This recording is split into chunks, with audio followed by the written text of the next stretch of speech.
Здравствуйте, дорогие зрители и подписчики моего канала Фара Шоу. Добро пожаловать на мой канал.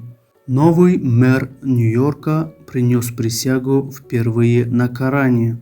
Зохран Мамдани официально стал мэром Нью-Йорка. 34-летний демократический социалист одержал победу на выборах в ноябре. Зохран Мамдани официально стал мэром Нью-Йорка. Он принял присягу на Коране, так как является мусульманином. Это первый случай, когда мэр города использует священный текст мусульман для принесения присяги. Закрытая церемония прошла в полночь, в новогоднюю ночь на станции метро Сити-Холл, одной из старейших Подмерий. Сама станция на данный момент не действует. Это поистине честь и привилегия всей жизни, сказал Мамдани.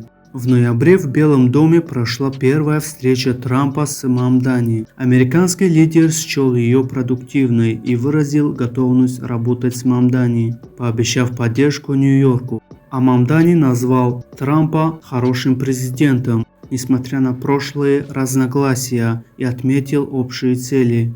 Ранее Зохран Мамдани называл Трампа фашистом и критиковал миграционную политику Трампа. Зохран Мамдани и его семья – это индийские иммигранты из Уганды, которые приняли ислам. Мамдани определяет себя как демократический социалист и является членом организации «Демократические социалисты Америки». Его взгляды объединяют элементы классической социальной демократии и современного левого социализма.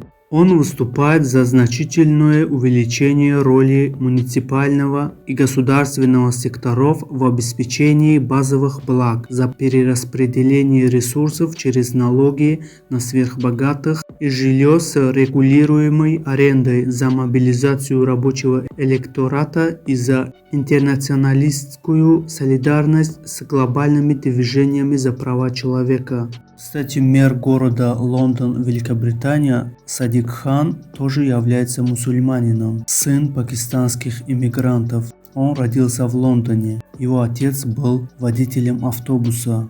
На этом все. Спасибо за внимание. Всем мир.